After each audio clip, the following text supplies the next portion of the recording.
Well, hello everyone. I hope you're having a blessed and beautiful day. Today we're just going to give you a few articles that I've come across, and I'm going to read some off for you. And the first one, we kind of talked about a little bit, but there's a little bit more information in here. And it's from belfasttelegraph.co. And it says, Blair calls for digital IDs as COVID-19 lockdown eases. Ex-Prime Minister says industries like travel can only return to normal if people can prove their disease status. People will need a new form of digital ID so they can prove their disease status as the world moves out of lockdown, Tony Blair has said. The former Prime Minister said that only if people can show easily whether they are clear of coronavirus will industries like international travel be able to restart.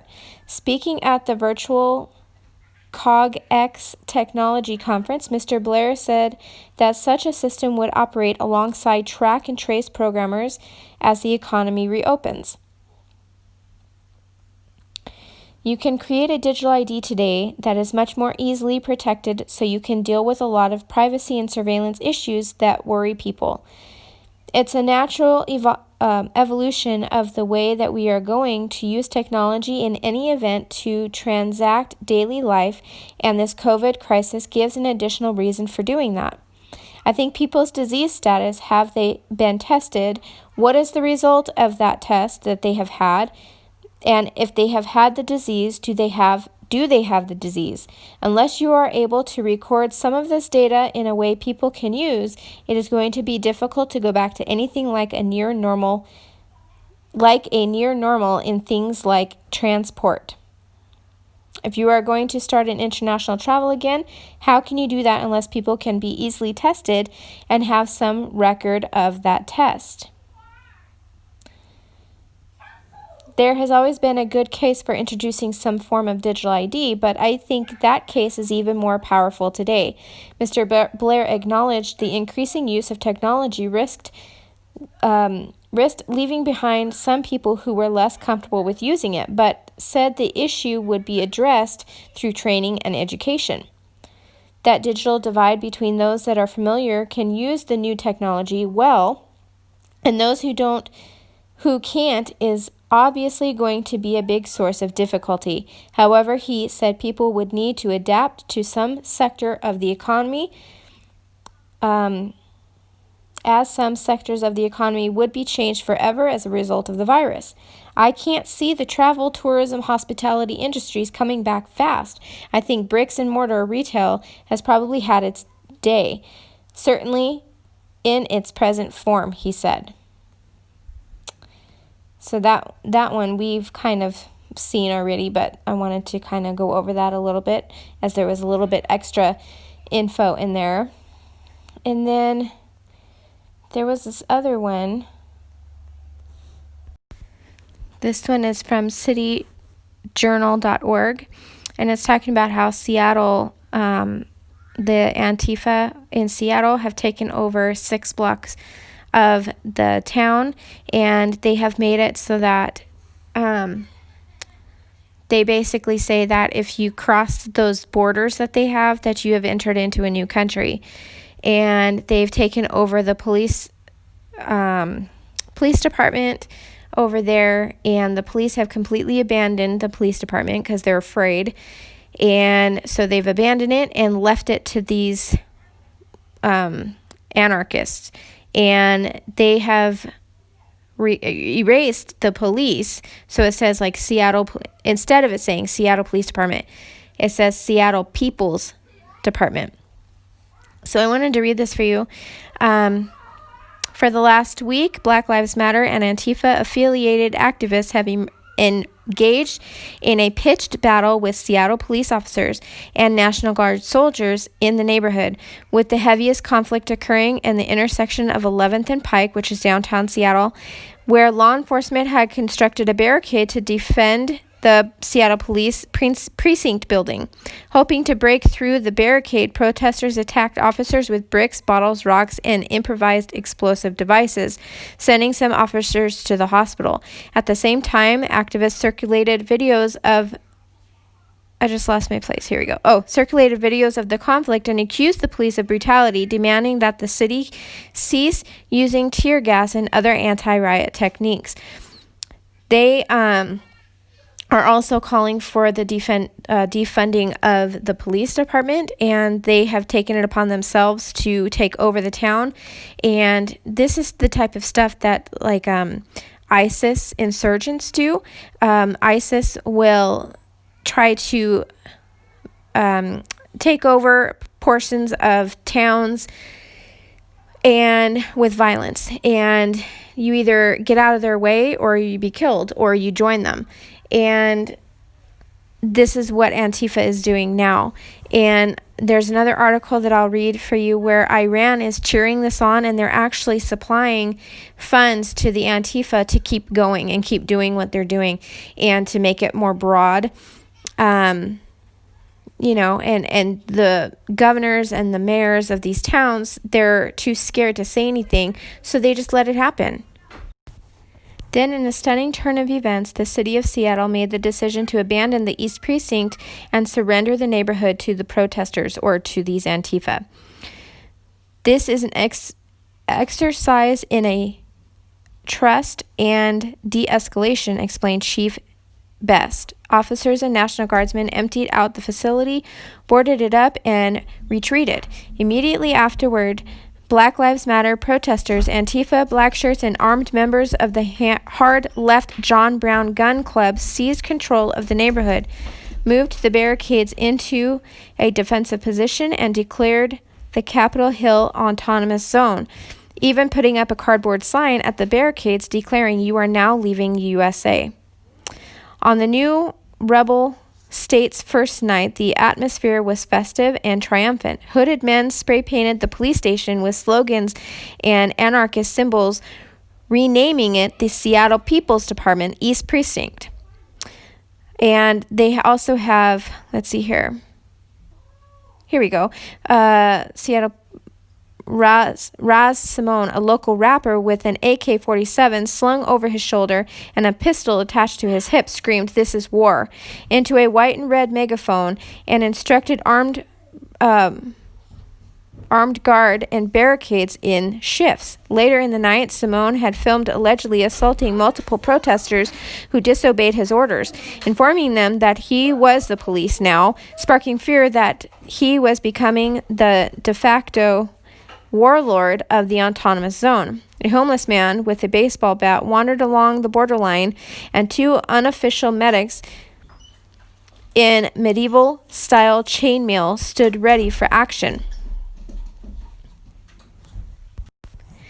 Nikita Oliver, a radical activist and former mayoral candidate, emerged as a critical voice of the protest movement and assumed a leadership role in the newly declared autonomous zone.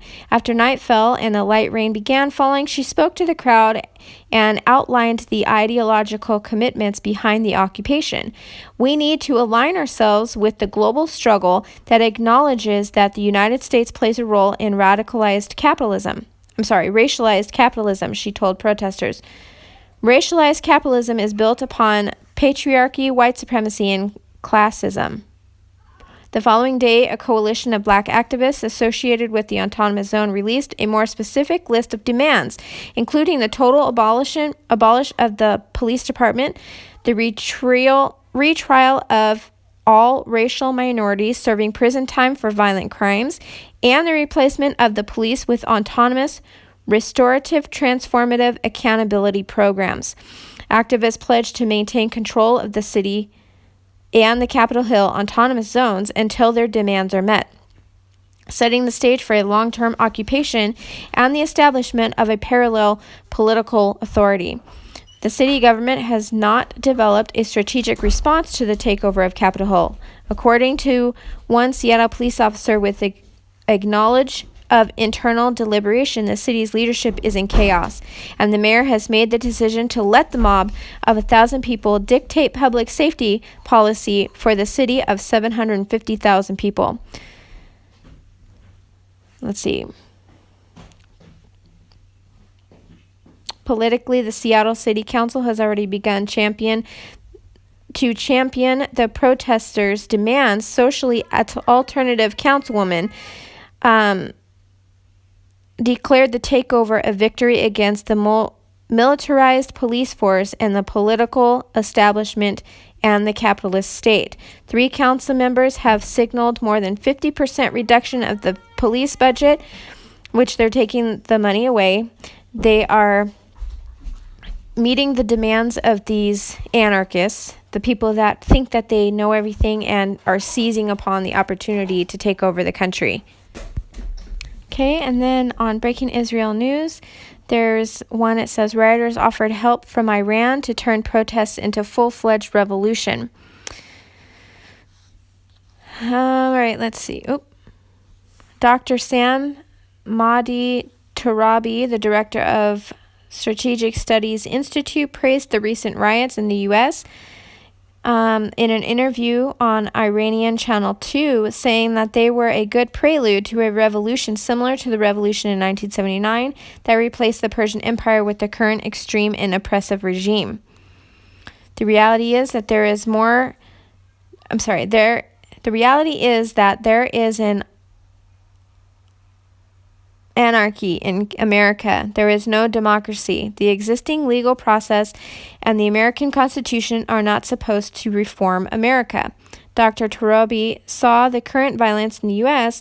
and the only hope for transforming the country. Don't pin your hopes on reforms through the existing legal methods in America. So long as the power and the wealth are held by 1% of society, America will remain the same. If we want America to change, we must deal with those people, not in a legal way, but through a revolution. Dr. Turabi volunteered the services of Iran to help the American citizens wage a revolution. If the Americans have the courage to do it, by all means, we will help them to. If they do not have the necessary courage, someone from the outside must finish those off. Really? Ironically, Dr. Turabi rejects the liberalism that is behind the protests and the riots. He has also justified the use of nuclear weapons by claiming that the 9/11 attacks were part of the American plan to invade Iraq and Afghanistan. Okay, and then this next one is the last one for now. And a few days ago, I was talking about how my personal view, I didn't believe that there was going to be another election. I don't believe that Trump is going to win again. That's my personal view, my own personal idea. And I explained why I believed that. Well, in the Jerusalem Post today, Biden has come out and said that the army would intervene if Trump loses the election and refuses to leave the White House. So we can already see what this is going to, what's going to happen. I had said that I don't believe Trump's going to win. And I said that because God allowed him to be put in the position that he's in to fulfill the prophecies that needed to be fulfilled before the rapture. I believe all of that has been fulfilled, and I believe that Trump's time has come to an end, and everything has been that's needed to be done. It has been done through Trump, and there's nothing more that needs to be done. So this says that Biden has often said publicly he worries that Trump would try to cheat, but his rhetoric has escalated recently as most national polls show that the former vice president is leading the president, which is a lie. That's so phony. But anyways, Democratic presidential candidate Joe Biden said he worries the president will try to steal the November election, but he is confident soldiers would escort Trump from the White House if he loses and does not recognize the results. It's my greatest concern, my single greatest concern. The president is going to try to steal this election, Biden said. Biden did not specifically say how he thought Trump, a Republican, might cheat, but the former vice president cited Trump's opposition to mail-in voting and said Democrats would have lawyers present at voting locations across the country to look out for Republican efforts to suppress the vote. More like the other way around. Tim Murtaugh, communications director for Trump's re-election campaign responded to Biden's comments. This is just another brainless conspiracy theory from Joe Biden as he continues to try to undermine the confidence in our election. President Trump has been clear that he will accept the results of the 2020 election. I don't think so. Trump has repeatedly attacked voting by mail, proclaiming without evidence that he expected increase in mail-in voting would lead to widespread fraud in the November 3rd election. Biden said recent comments from former senior military officials citing Trump's response to nationwide protests over police brutality made him confident the U.S. military would intervene if Trump refused to accept the election results. I'm absolutely convinced they will escort him from the White House with great dispatch. Biden has often said publicly he worries Trump would try to cheat, but his rhetoric has escalated recently. Why is it repeating itself? Okay. During the 2016 presidential election, Trump refused to say during the final debate with Democratic candidate Hillary Clinton that he would concede if Clinton won. The election experts and officials expect a surge of mail-in voting this November due to the concerns of the COVID pandemic, and warn the process could be marred by chaos of the type already seen in primary elections held in states during the viral outbreak. Large number of mail-in ballots not delivered in time to be cast or counted could lead to a legal challenge over election results. Counting mail-in ballots also takes more time because a voter's identity must first be validated, raising the prospect that the election outcome won't be known well past Election Day. A growing number of former senior military leaders have criticized the president over the handling of the civil unrest.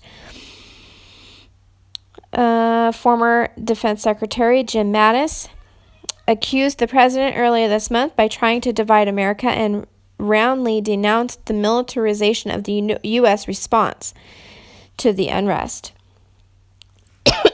So that was, we can all see that this is just, it's just all coming to the surface like a volcano. It's starting to boil up and boil up and boil up, and we can see the steam starting to come out, and it's about ready to blow, and it's about ready to just explode. And we're starting to see these people that think that they own the place and that now is the time they're going to seize the opportunity to take over America and to police the streets. And that's exactly what they're trying to do. That's exactly what they want to do. And I have seen where in Minneapolis how they have a Muslim town that has their own police, and Ilhan Omar, she is wanting them to take over. And I have my own thoughts on that, and I'll kind of go over that another time. But, it's coming away from policing the streets to people policing the streets. They're releasing criminals onto the street. The criminals are looting gun stores, are buying guns illegally, and they are walking the streets, patrolling the streets like they own the place. And if you don't listen to their demands, then you get beat down and you get, and the police are not doing anything. And I've even seen photos of military members who should be doing their job kneeling in front of these people. And, the whole kneeling thing has gone from what they said was a protest to, I see it as a kneeling for the beast. And it's become so normalized that when the beast finally comes, they won't mind. And this is what they'll do because they're already doing it. And, to have people in government and in power doing that and bowing and kneeling or whatever you want to call it, just shows that they have a lack of understanding of what they're actually doing. So, we are, and I've said this time and time again, that we are in the last minutes of time. Don't let anybody scare you into thinking that you will have to endure the entire tribulation to prove your worthiness in order to go to heaven, for God to choose you and pick and choose that you were good enough, that you made it through, that you withstood his wrath. So you're chosen. You're the chosen one. You get to go to heaven. Don't let anybody plant that fear into you, because that fear does not come from Christ. The church, those that believe in Jesus, those that have placed their faith in him and who are saved and sealed, they will be out of here when all of this starts to hit the fan. And it's already starting to hit the fan. And just shows how close his return is. I wanted to talk about something else too, and I forgot what it was. So I'll have to make another video about it when I think about it. But I just wanted to share those few articles with you so you could kind of be aware of what's going on. And then, I think George Floyd's family, they contacted the UN to get them involved in trying to dismantle the police here in America. And it shows that America has become the worldwide problem, and the looting and all the riots and stuff that are happening in so many places, and they're not even showing you all the places that it's happening, and it has become a worldwide war that's going on. And they're protesting in Tel Aviv of all places, and using this George Floyd thing as an excuse to protest.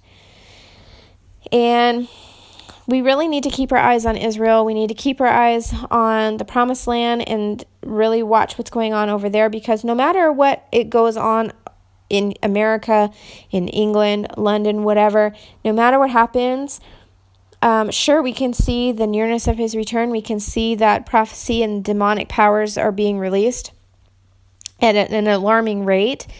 But Israel is God's timepiece, and that is the place that we need to keep our eyes on. That's the place that we need to watch what's happening over there. And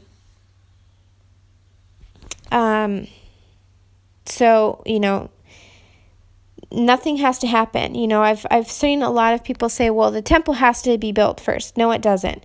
There's nowhere in the scripture that says that the third temple has to be built before the rapture of the church. And so if it doesn't say it in the Bible, stop saying it. I mean, it doesn't say that in the Bible. And I've grown up hearing it. I've grown up hearing pastors say, well, the temple has to be built. When you see the temple built, or when you see the Alaska Mosque, being destroyed or whatever, and everybody has their own opinion on that, but the Bible doesn't say that the temple has to be built before his return. In fact, it says that the return of Jesus happens before that happens. And if you look through Revelation, you will see the church isn't mentioned after chapter 3, and the temple is built after that. So that means that Jesus comes first, then the temple is built. So I'll leave that there. I'll leave it with you guys, and until next time, may you be richly blessed.